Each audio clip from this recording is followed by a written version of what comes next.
like just to give some clarification, the Quran is the direct word of God, and in the Hadith are the sayings, are the teachings of Muhammad. Yeah, this is how it's understood. Yeah. Yeah. So it's almost like the Bible and the church tradition.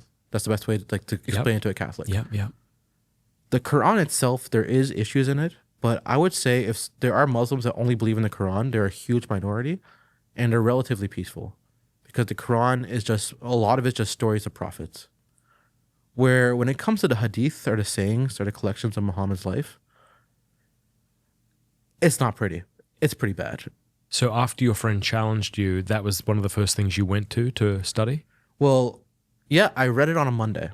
I remember this. It took me a week to leave Islam. I opened up the Hadith on a Monday, and I didn't have to use a translation. I spoke fluent Arabic. And there's this verse in the Quran. This was the first hint. And it says, I'll just say it in Arabic. In the Quran or the Hadith? Well, it says in the Quran first. It says, وَإِنَّ عَلَى أَزْوَاجِهِمْ وَمَا مَلَكَتْ أَيْمَانُكُمْ. And what's permissible for you is your wives and what your right hand possesses. Now, in English, they try to change it a little bit, which, side note, never trust an English version of the Quran or the Hadith. And we can get to that later. But in English, they try to say that, like, oh, it's not saying what it's saying, but I know Arabic. So what's it saying? Right hand possession is a saying in Arabic meaning slaves. So there's something called asbab al-nuzul in the Hadith, which means the reasons for recitation, or the reasons for this verse being, like, revealed by God. And the story goes, basically to summarize, is Muhammad and his army, they surround this village, and the village surrenders, and it's a time of war.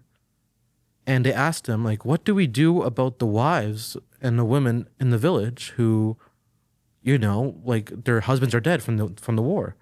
Like, they're already married. They were married to them. And we actually don't want to have sex with them. We don't want to take them as wives. And Muhammad said that it is permissible to take them as wives against their will.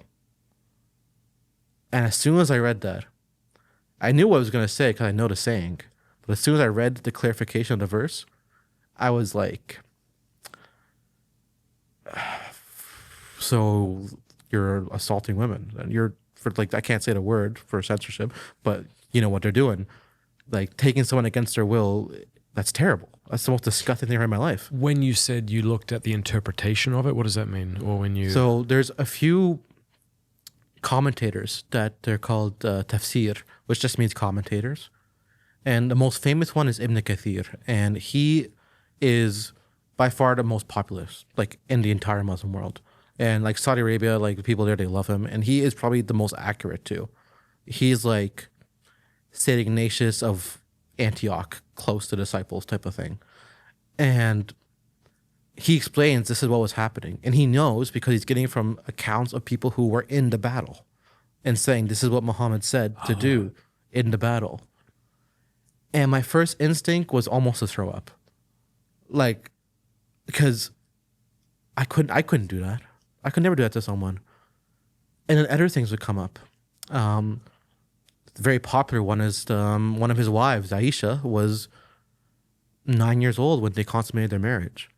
And people can say that, oh, it's a different time and place.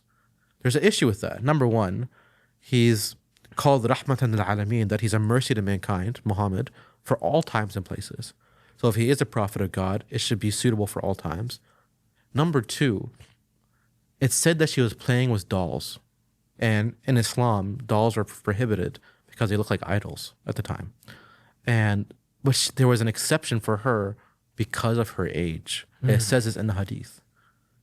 And it also says in the Hadith that Aisha, being the daughter of this man named Abu Bakr was not happy with the marriage.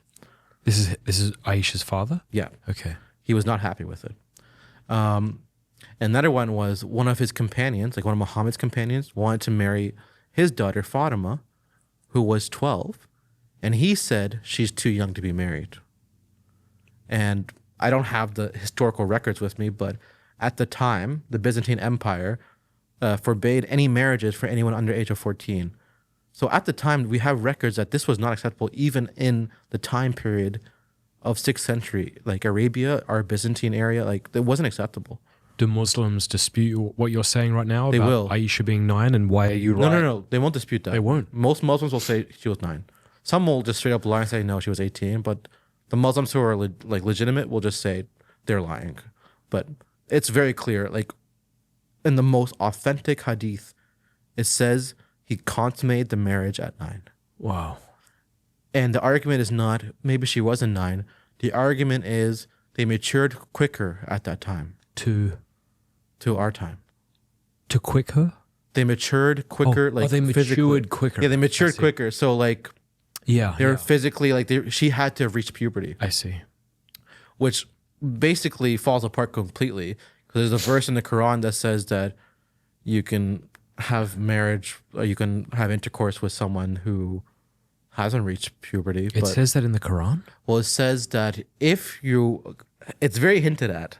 Okay. But basically, it's not explicit. Not explicit, but it says, if you're in doubt, if your wife, like from a previous marriage, is pregnant, wait 3 months. Even if she's had menstruated, can't menstruate anymore, or hasn't menstruated yet. So this is the verse, hasn't menstruated yet. This is in the Quran. Yeah, it's Surah Al-Talaq, which is chapter 65. Verse 4, it starts. And this is in reference to a girl who's already been married, but And she hasn't menstruated. menstruated. And if you're afraid that she's pregnant somehow, wait 3 months, even if she hasn't menstruated. So obviously this is a thing the Muslims are doing at the time. And obviously Muhammad married Aisha at 9 years old. And that's just a fact of life. I don't know how Muslims get around that.